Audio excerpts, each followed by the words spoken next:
Now it is my distinct pleasure to introduce our first distinguished guest, Dr. Jerry Richmond, Undersecretary for Science and Innovation at the U.S. Department of Energy and a fellow chemist. Dr. Richmond will be speaking to us today on the topic of energy and water building blocks for a clean energy future.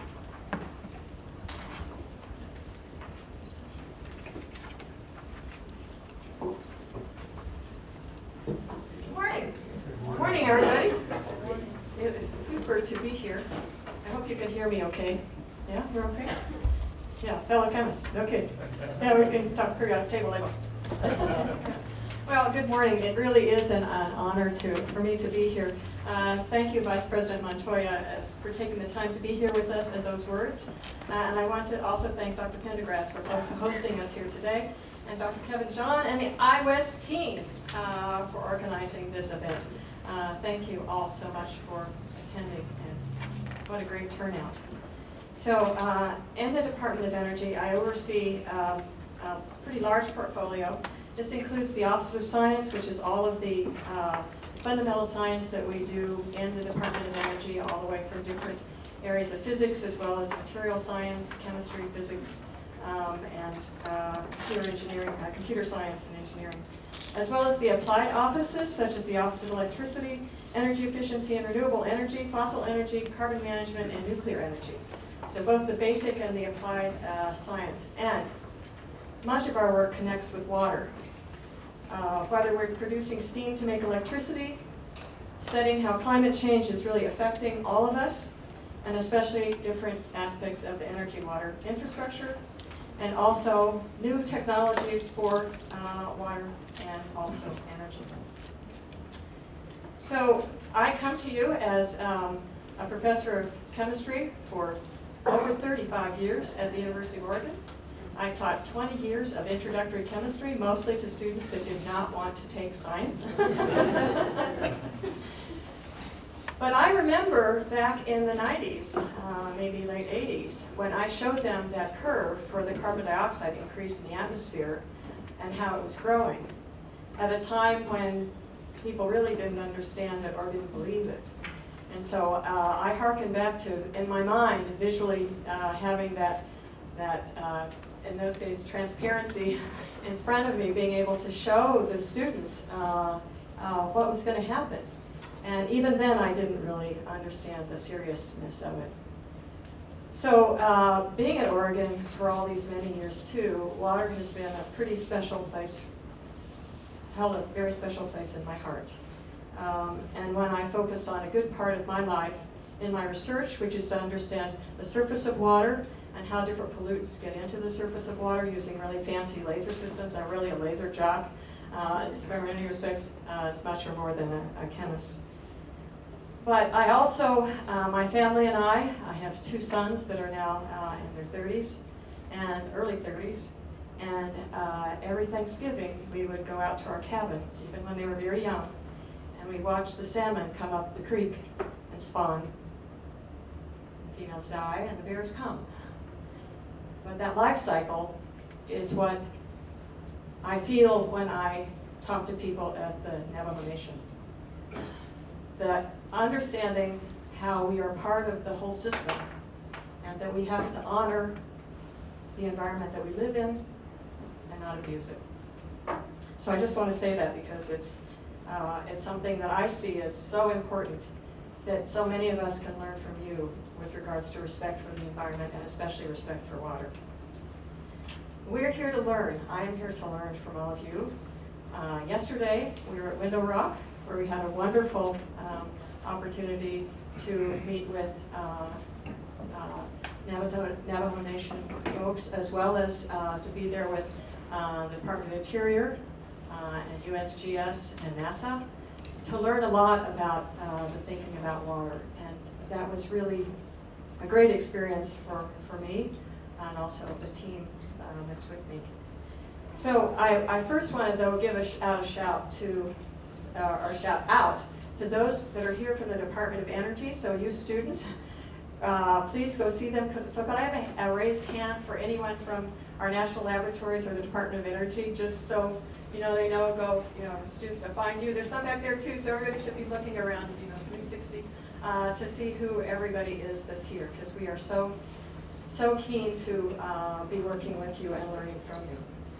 So last December, of course, the Biden-Harris administration formally directed all federal agencies to consider indigenous knowledge in federal decision making. I'm sure you're all familiar with that. And we know this action is critical and long overdue. And my boss, the Secretary of Energy, the great Secretary Granholm, has said, indigenous communities have been finding solutions for centuries, and we need to learn from their experience.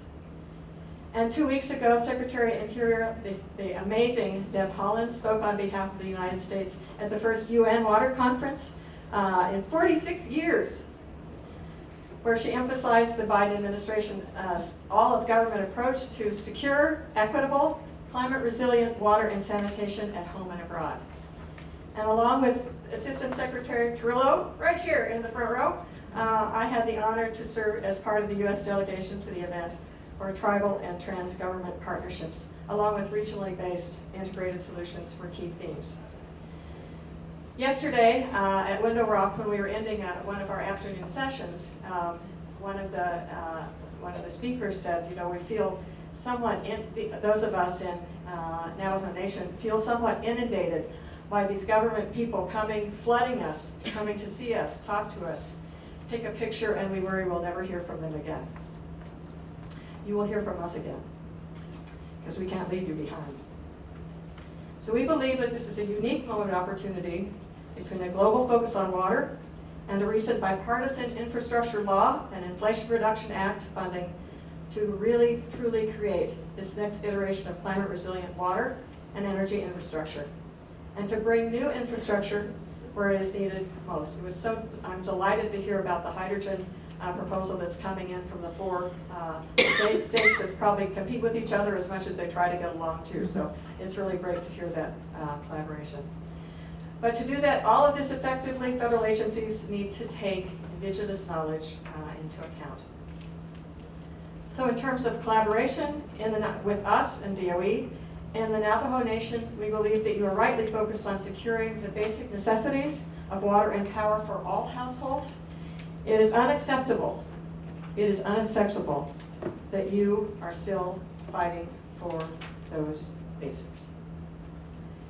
I want you to know that Congress has directed the Department of Energy and the Department of Interior to formalize a working relationship called the Nexus of Energy and Water Sustainability, or NEWS, which we hope will make the federal government a better research partner to you as you work to secure energy and water for all Navajo people.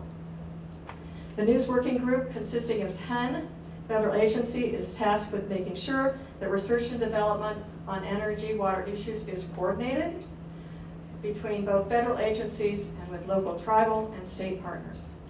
And we expect this partnership will positively impact all regions of the United States, including here in the Four Corners area and around the region. Believe me, we know our energy water challenges won't be solved by government alone. They require cooperation with local communities, tribes, industry, and agriculture.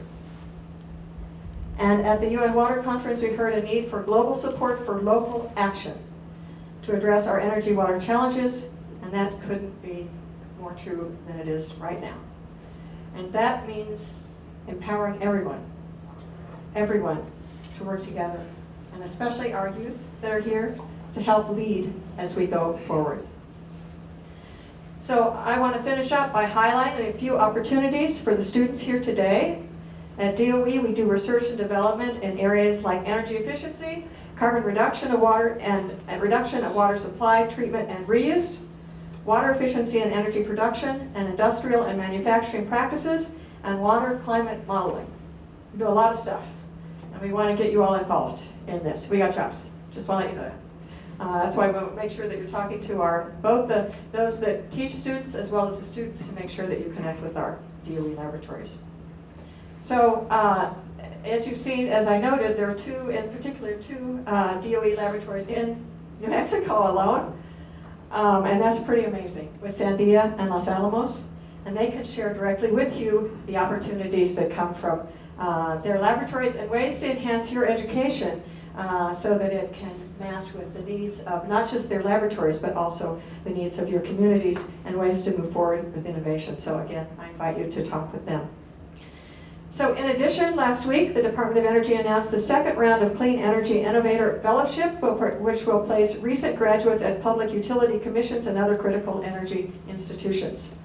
This year, there's a particular focus on tribes and energy resilience and grid services.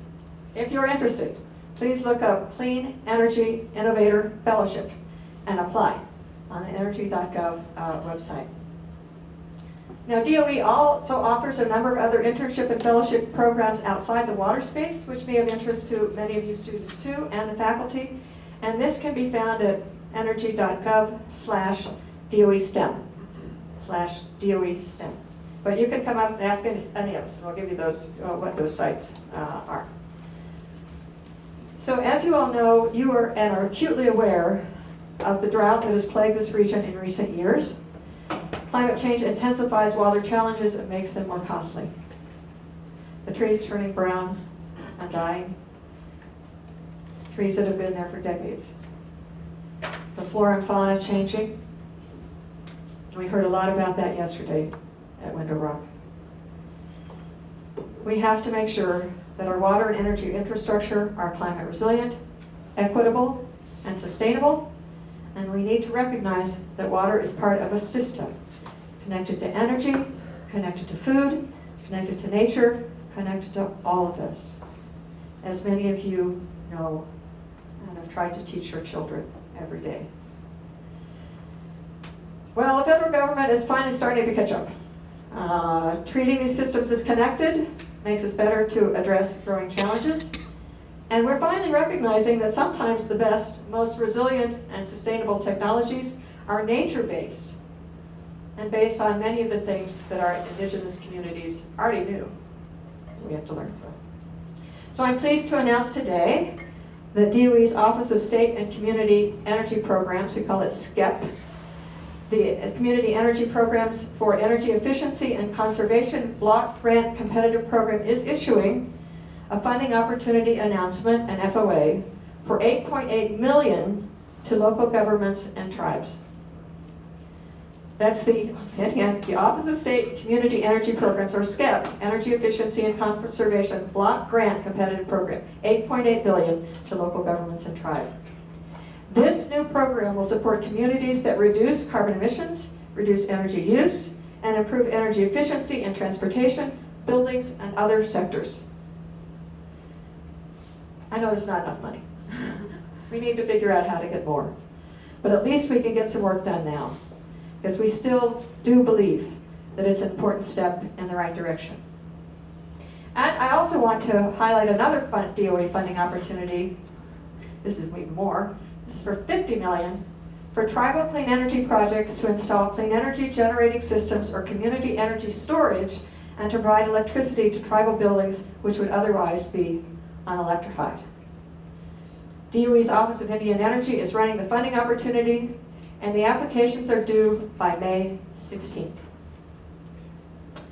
I'm also excited about the regional energy water demonstrations proposed in President Biden's 2024 budget. These demonstrations would allow DOE to work with local municipalities, tribes, utilities, industries, and other water users within a region to implement climate resilient, sustainable, and equitable integrated energy water systems on the watershed level. We're indeed in the midst of a global energy transition. We can't deny it any longer. Where we know water will play a critical role, and water-scarce regions will need to maximize every drop. Actually, I would say even water-rich regions need to honor every single drop. So I'm looking forward to greater discussions today and to partnering with you to build a brighter, more equitable future, recognizing Indigenous knowledge as a crucial guide. Thank you for being here. Thank you for letting me be part of this and my team. Thank the labs for being here too. Students, you rock if you're going to go in this area. That's all I'm saying. And thank you for letting me speak to you today. I look forward to talking to you. Thank you.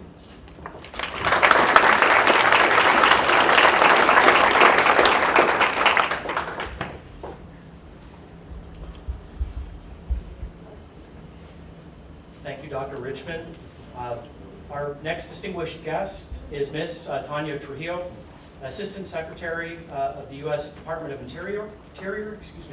She'll be speaking today on the topic of innovation through community-engaged research. Thank you. Thank you very much. Hello, everyone. My name is Tanya Trujillo. I'm from New Mexico, originally from Las Vegas, New Mexico, and am currently working in the Department of the Interior as the Assistant Secretary for Water and Science. And it is very, very wonderful to be able to be back here in New Mexico and to have been able to spend the last couple of days with friends and colleagues out in the Navajo Nation, and then here in Farmington yesterday, and I'll talk a little more about that. But I wanted to just maybe provide a little bit of introduction about the Department of the Interior and how we are interacting with some of the other agencies and our non-federal partners on a lot of these critical issues. But first, I would like to just say thank you for putting together this symposium and this event, and it's a great example of how we are working among the federal agencies as partners, but with the local communities, the educational institutions. Madam President, thank you for hosting us here, and the Madam Vice President from the Navajo Nation, thank you for sharing your time with us and your students and your communities as well. It's wonderful to be able to have this kind of a gathering where we can discuss a lot of different topics. I think, well, I wanted to just describe at the Department of the Interior, I am responsible for water and science, and those are two very, very broad, giant topics. But generally, they relate to my authority to work with the Bureau of Reclamation, and that Bureau of Reclamation provides water infrastructure and water resources for the western United States. I mentioned that yesterday I was working with some of the local reclamation engineers and managers who are in the middle of constructing the Navajo Gallup Water Supply Project. And I'll just take an aside to say that's, I've been fortunate to be able to work closely with many partners, starting with my friends and colleagues at the Navajo Nation on being able to bring that settlement to its completion. And we were, it involved many years of negotiation, many years of advocacy to pull that together, to get it authorized by Congress, to get approval from all the other states, to get funding from Congress, appropriations to be able to complete that project. It is well underway in terms of its construction, providing water resources to the Navajo residents here in New Mexico. And it was just a great joy for me to be able to drive through some of the communities that I've worked with for a long time and see the pipe laying by the ground to be constructed in the near future, and then to drive up from Window Rock yesterday and see where I know the pipeline is underground and buried and already providing some water to communities. So it was great to be able to see that progress continue to be made. I know we have a lot more work to do, but it's something that we're committed to continuing to make progress on that important priority. The other work that we have in my portfolio is the science side, which have the honor of working very closely with the USGS, and some of the folks are here today from USGS, but they provide an incredible range of research capabilities and scientific information to help with everything under the sun, literally, that we have going on in our planet. And in Window Rock on Tuesday, we were able to participate in an event with our colleagues from DOE and our colleagues from NASA relating to our Earth observation program, the Landsat program. And we've had 50 years of partnership with NASA on that program, which has provided a continuous set of images of the entire planet. And that is a key tool for us to be able to document the changes that have been occurring on the landscape over that time period. And it is an incredible resource. All of those images are available for free for anyone who can download them and utilize them. And the exercise we were working on Tuesday and yesterday was an opportunity to help continue to think about how do we tell our story, how do we use those incredible resources that we have to influence and communicate to people on the ground in our communities. And I know that that is very much on top of mind for all of the USGS folks that I'm able to work with when they're thinking about how can we apply our science to the communities that we're working with and that we're serving. And so I really applaud that, and I know there are folks here who are, as Jerry mentioned, we're happy to continue to talk with all of you throughout the day as well. At the Department of the Interior, of course, we have Secretary Holland as our secretary, as our leader. She is also a New Mexican, and it's really an honor to be able to work closely with her on all of the broad issues that the Department of the Interior touches on. I have water and science. I work very closely with my with my co-assistant secretaries. Just briefly run through them. We have an assistant secretary for Indian Affairs, Brian Newland, and we work very closely on many of these same issues, whether it be related to water or energy or basic rights for tribes across the nation. I also work very closely with my counterpart for Fish and Wildlife and Parks, Shannon Estenos. So she works with Fish and Wildlife Service and the National Park Service. Again, lots of areas of overlap for our responsibilities. And my other partner is Laura Davis. She is the Assistant Secretary for Land and Energy and Minerals. And so we coordinate a lot on the issues that are being discussed here today for critical minerals investigations, for example, or for reforming some of our mine waste areas. And so it's great to have that broad base of responsibilities that I'm able to work with my colleagues. And as I mentioned, we work closely with the Department of Energy, we work closely with the EPA, the Department of Commerce, the Corps of Engineers, very variety of different collaborations across the board. I really appreciate the opportunity to be here in the context of a learning environment where we can think about how to encourage more students to come into the fields.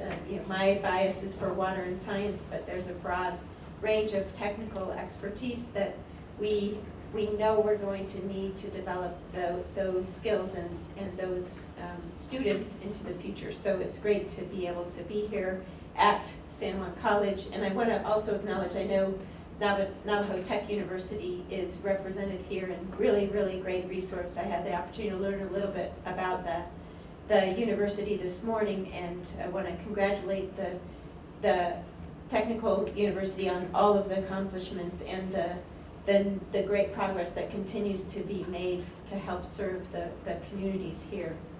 We are very committed to trying to encourage more of the STEM education through our programs, and in particular the outreach that we can be working with our tribal colleges and universities and colleagues in that regard.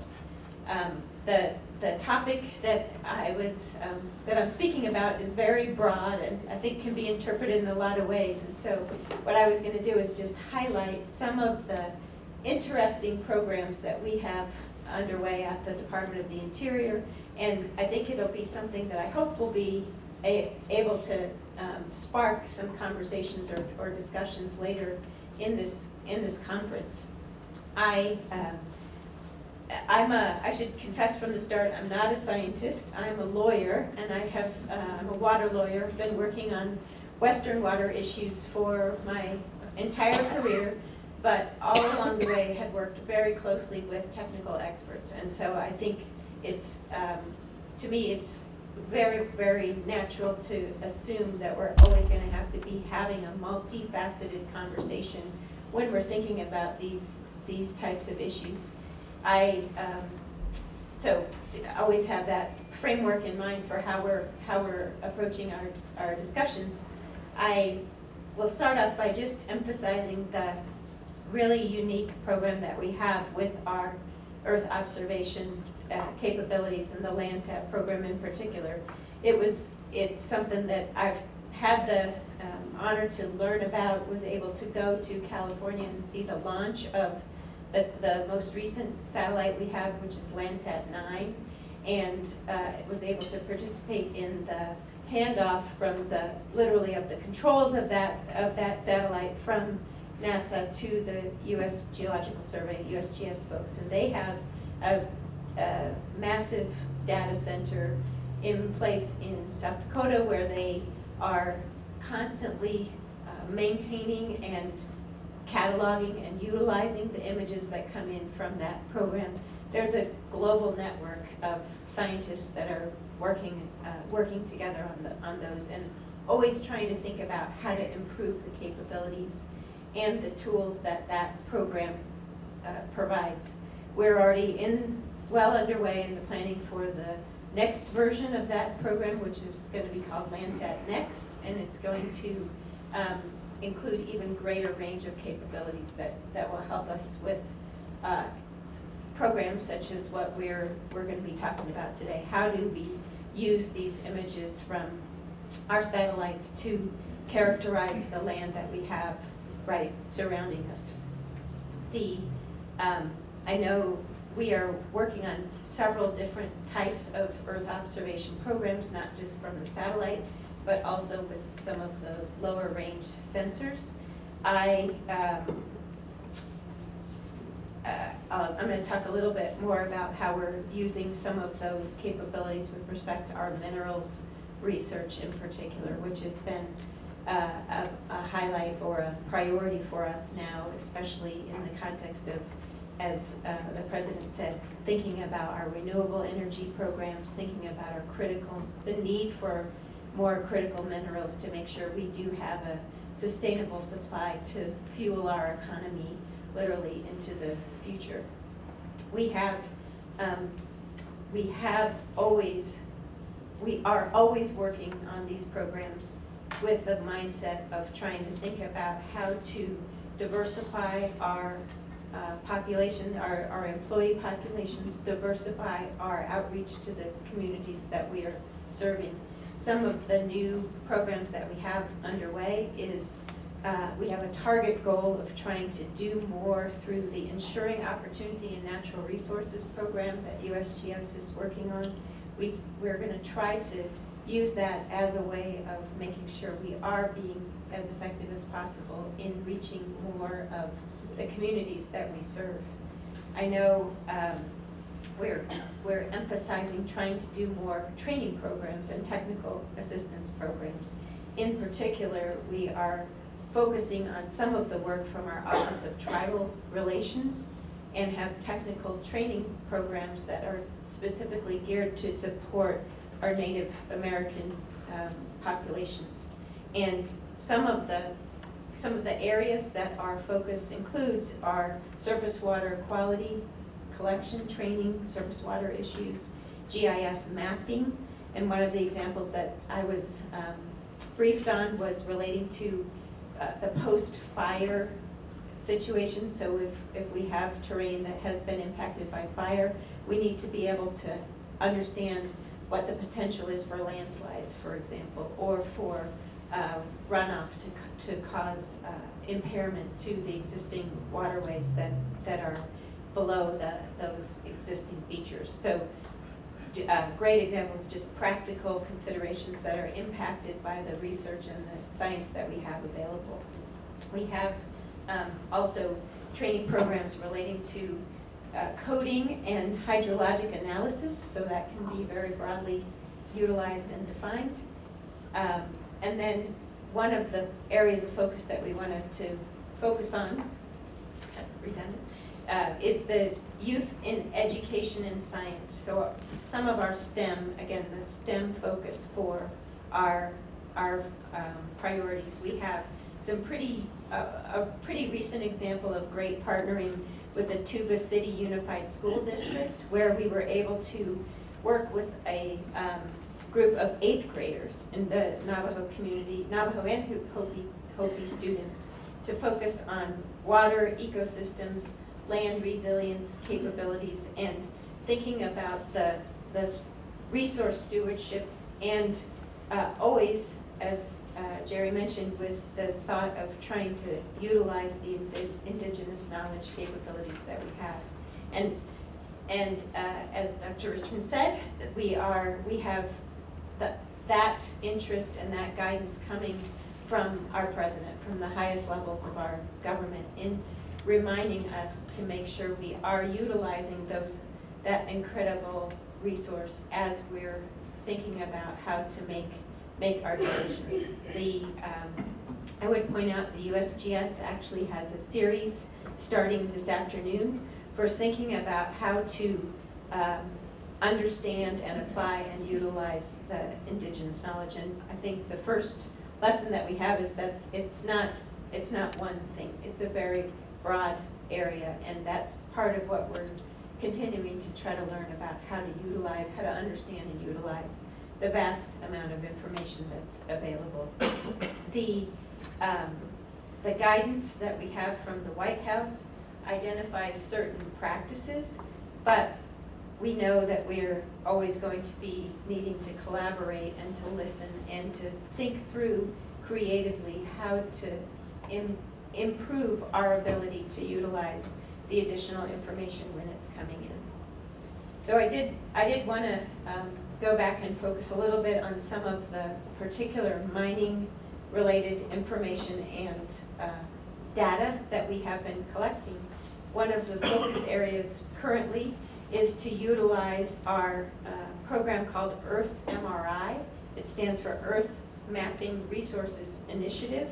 It's something that we've been able to receive significant amount of additional funding currently from the bipartisan infrastructure law that has provided resources in a number of different areas that we're benefiting from and able to utilize in our communities directly.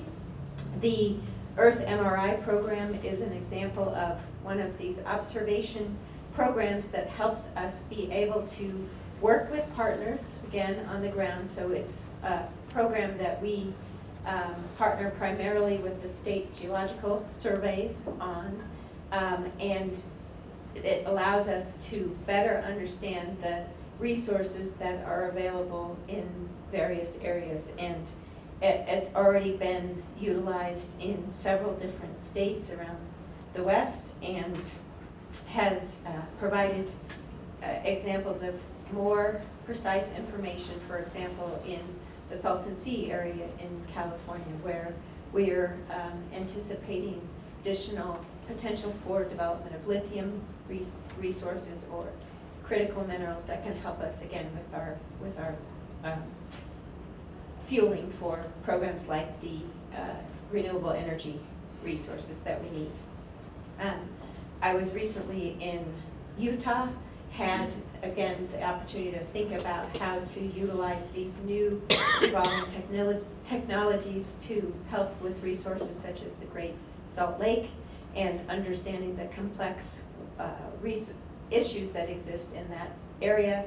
And then also we're working very closely with New Mexico Tech on this program and doing some observation flights relating to better understanding and characterizing the minerals and resources that are available here in New Mexico. Again, with the potential of focusing on issues such as mine waste reclamation. And so how can we utilize the analysis tools that we have to understand the capabilities of producing minerals from the existing waste areas that we have, and thinking through how to do that responsibly and carefully in connection with the communities that are there. I know USGS has been working on these issues for a couple of years, and we're very excited to be able to jumpstart the efforts and expand the partnerships that we have in many, many different states. I just touched on a few of the programs that we have underway now. There's numerous examples of ways that our scientists are working with communities on the wide variety of efforts that they have underway.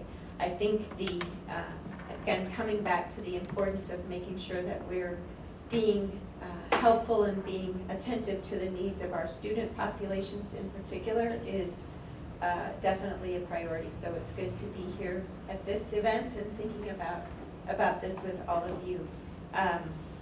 I appreciate the ability to be here again. It's great to be back home and look forward to the continued discussions. So thank you all very much.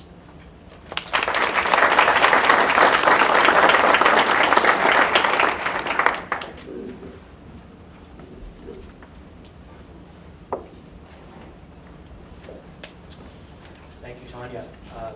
And I was remiss earlier, San Juan College has graciously provided gift bags to our morning speakers, so please collect them during our upcoming break. So next on our agenda is Dr. Crystal Tully-Cordova, Principal Hydrologist for Navajo Nation, and she will be speaking today on the topic of regional perspectives on energy and water.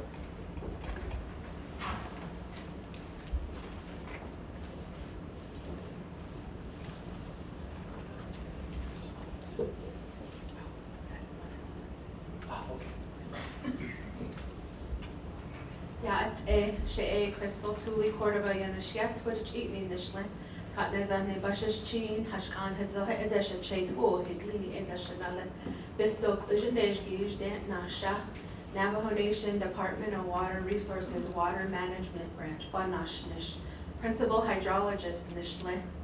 So, good morning everyone. I just shared for those of you who do not speak the Nebazad, it's never too late to start. They do have Rosetta Stone in Navajo, so you can feel free to get that and try to learn what we continue to say and expand maybe your greeting besides Ya'at'e and proceed to Ya'at'e Abene, which means good morning. But I just shared that I'm of the Bitterwater clan, born for the Tangle People clan.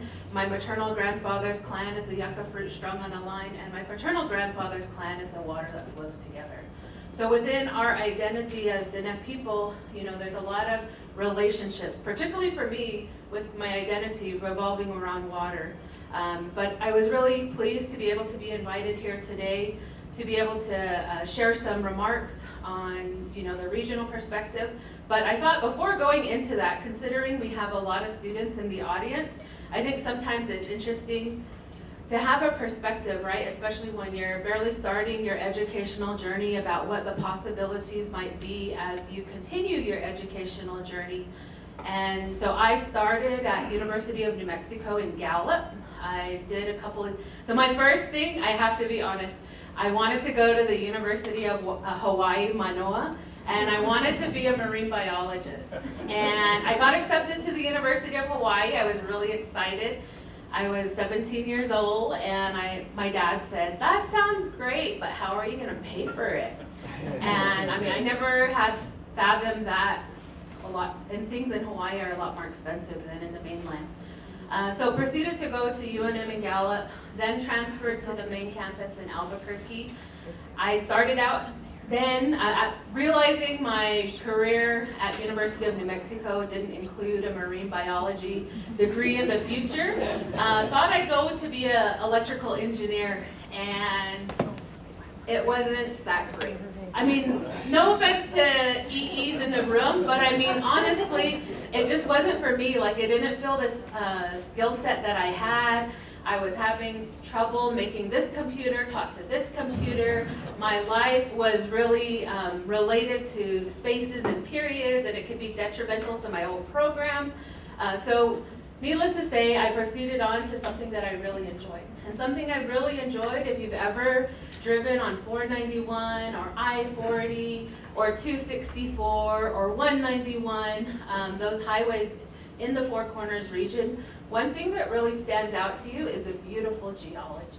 I mean, for me, as a child growing up, that's some of the key questions that I had, right? I grew up in northeastern Arizona in a community called Blue Gap, Arizona. Just, if anyone knows where Chinle is, it's just west of there. And what I saw were remnants of seashells there. And aside from George Strait's song, Oceanfront Property in Arizona, it was just really interesting, like, how is this possible? So, I mean, needless to say, I went to go into geology. I did a degree at UNM main campus, Earth and Planetary Sciences. And during that time period, had my first opportunity at an internship. And I must naively say that I had no idea what an internship was. My first job was at Super 8 Motel in Gallup. It was the worst job I ever had that I knew I needed to stick in school. Only because being a night clerk and someone who goes to bed early, it just wasn't in my cards to be able to stay there.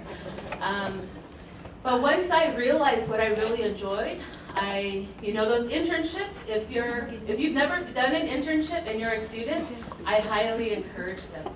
Department of Energy has a great number of internships. In fact, my first internship was in Tulsa, Oklahoma at the National Energy Technology Laboratory.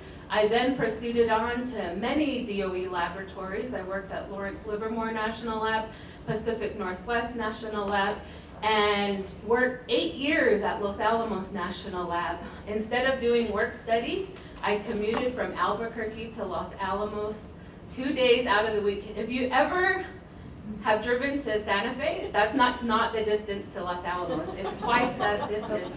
So I'd wake up at 3:30 in the morning. This was before the rail runner, so there was no train into Santa Fe. Rode a bus, got to work, and about 5:36 got to work and proceeded on to doing things research and development related. I did a master's project at Los Alamos creating a polymer ligand thin film.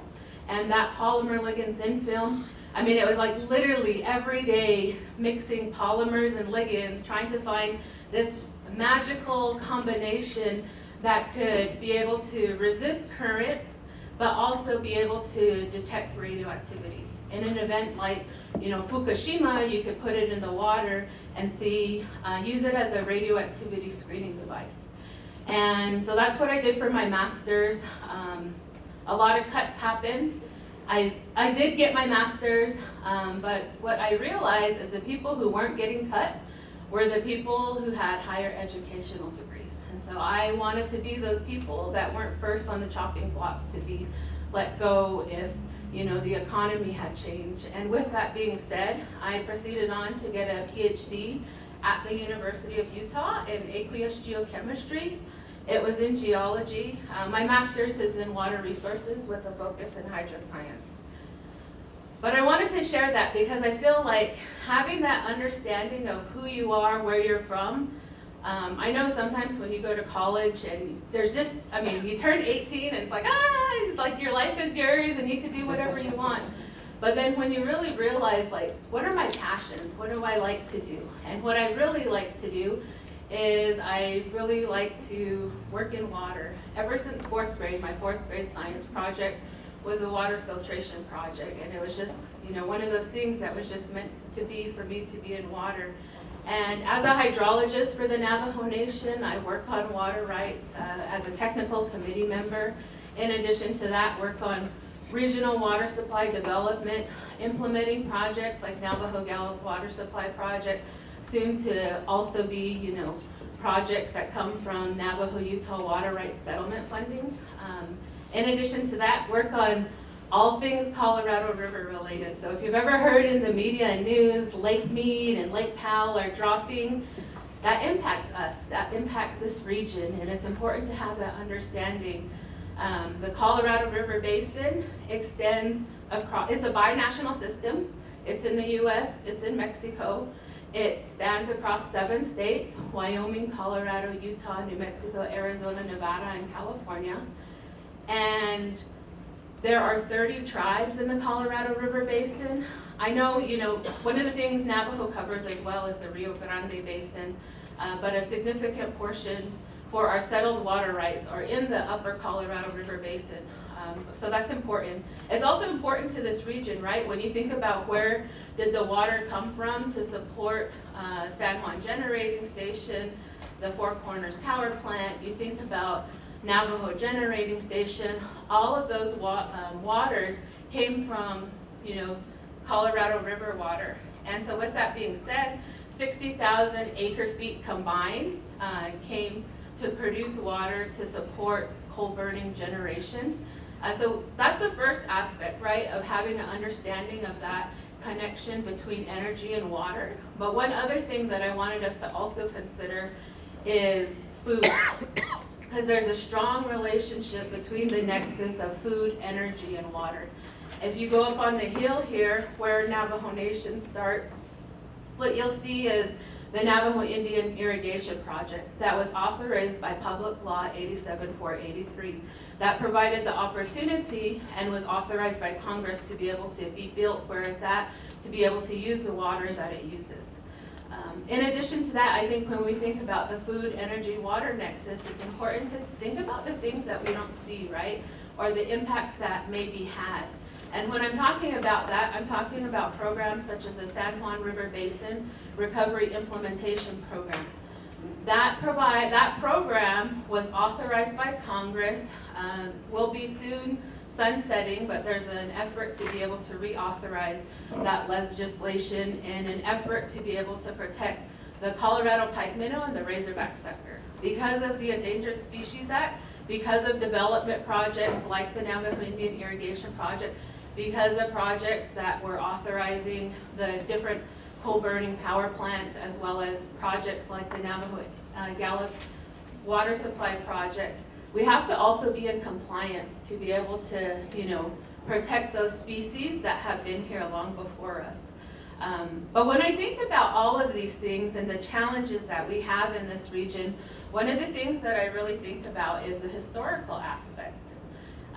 It's very key to the challenges and what maybe the opportunities may lie ahead associated with those challenges. And so when you think about that, what tribes aside from Navajo are in this region? There's a Hickory Apache Nation, the Southern Ute Indian tribe, the Ute Mountain Ute tribe, there's the San Juan Southern Paiute, although they don't have a land base and are currently within the Navajo Nation as well. But then you think about their treaty dates. Why do we think about their treaty dates? We think about their treaty dates because you think about when things like, for example, the foundational document of the Colorado River that was signed in 1922 by the 7 basin states, and you think about those people who weren't there. There was no representation as signatory from Mexico or from tribes. Tribes have been here in this region for millennia.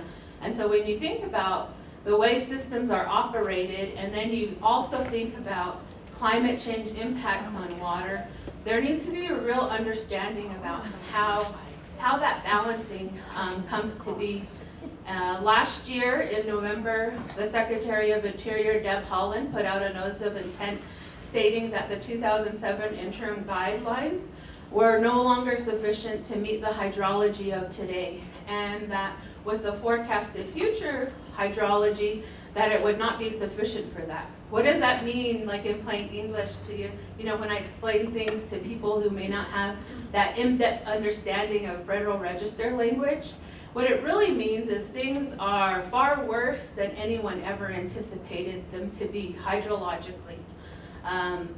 We know that the past 23 years have been the driest than the past 1,200 years. Research has shown, scientific research has shown that. And so when you think about that and you think about the way the Colorado River is operated, that provides a challenge because the paper water no longer balances the wet water. And with that being understood, you think about other things, right? So now I talked about the foundational document of the Colorado River, and then we proceed into when did Native Americans get the right to vote? They didn't get the right, I mean, they were fighting for the defense of this country, and ore was extracted from Navajo Nation lands before we were even able to give them the right to vote. Navajo code talkers were fighting way before then for the defense of this country. But why do I bring that up? I bring that up because other things occur. When you're not a part of the process is proceeding without you. And with that being said, in 1956, the Glen Canyon Dam Storage Project was authorized by the Colorado River Storage Project. So how does that play into the energy connection? I don't know if any of you have been to Page, Arizona. It's adjacent to the Navajo community of Plachi'i, and there hydropower is generated. And so as we talk about these hydrologic changes, how does that impact hydropower? There's right now, I just actually checked it this morning. Lake Powell is at reservoir elevation level 3,521.29. That's 23% full. And so when you have a system that was anticipated to never drop really low, there are challenges associated with where that, what's going to replace that power? Because then you bring in a whole new can of worms too, right? You have a contract. The Colorado River Storage Project is a part of the Western Area Power Administration. There are numerous customers within the Western Area Power Administration, a lot of tribes. You can actually look at that listing of the tribes that rely on hydropower. Navajo Tribal Utility Authority, 60% of their energy budget is dependent on renewable energy, and a large portion of that is hydropower. And so when you think about that and the energy that is not able to be produced, and if that ever happens, right, if we drop below dead pool, that means power generation can no longer occur at Glen Canyon Dam. So what does that mean to other people? What does that mean to Navajo residents, or even other tribal residents, or even other people who are with Jemez Co-op, Continental Divide, all these people that get their energy from different places? There's likely an increased cost. No one knows at this time really what that increased cost will be to energy customers, because I think sometimes one of the things we think about is, water at Lake Powell is dropping, but I don't think that really impacts me. But if you turn on your lights and you are an NCUA customer, it could likely impact you. And so having an understanding about the energy and the water nexus is really critical. So then we think about, okay, there are all these challenges. There's decreased water availability. There's coal burning power plants that have been decommissioned. I recently, a week ago, was out in Page and went on site of what was formerly Navajo Generating Station, where those 3 stacks were, and there's nothing there now. So what's being done? Like what's that transition period look like? I mean, what are people doing? And as an example, for continued energy production, Navajo Tribal Utility Authority are doing solar farms. They've done a solar farm at Keynote, and then Red Mesa. But then you also think about the infrastructure that exists at these facilities. And Navajo Nation Department of Water, the reason why I was at the former Navajo Generating Station site was really looking at the site because we're going to be repurposing those intakes. We're repurposing those intakes to be able to be municipal water supply, to be able to draw from below dead pool. So even if power generation was no longer to be able to occur at Glen Canyon Dam, those straws, I call them straws because that's how I talk to my 7-year-old when I talk about these really complicated subjects. But our straws in Lake Powell are below dead pool, and we have a desire to be able to use that water. Why do we have that desire to use that water? In the Navajo Nation, we have more than 20% of people that don't have running water. What does that mean? No pipe water in their home, no sanitation services. In the last administration, you've heard that that's as high as 40%. And with that being said, the same amount can be said for energy as well. And so there are these efforts to be able to secure water rights, to be able to secure the water future and provide a sustainable water future for residents that I work for. in this changing environment in order for us to sustain for generations. And our ancestors have had that adaptability, and I think that's what it really comes down to, the challenges that we have. It comes down to being adaptable. It comes down to co-creating solutions, to thinking innovatively about the challenges that we have, and to not always do everything by the book. And what do I mean by that? The policies, the way they're written, are written in the case of the 1922 Compact based on a hydrology that no longer exists. And so if we think innovatively about how to change things, then we can be able to, with climate change always at our heels, change for the future and be able to change the future for those who are yet to be born and for those who do not have a voice. We are one being, we are humans, but there are also plants, there are fish, there are birds, as well as wildlife and livestock that all depend upon this area, and it's important for us to consider that. But I just wanted to say thank you for the opportunity for being here. Thank you.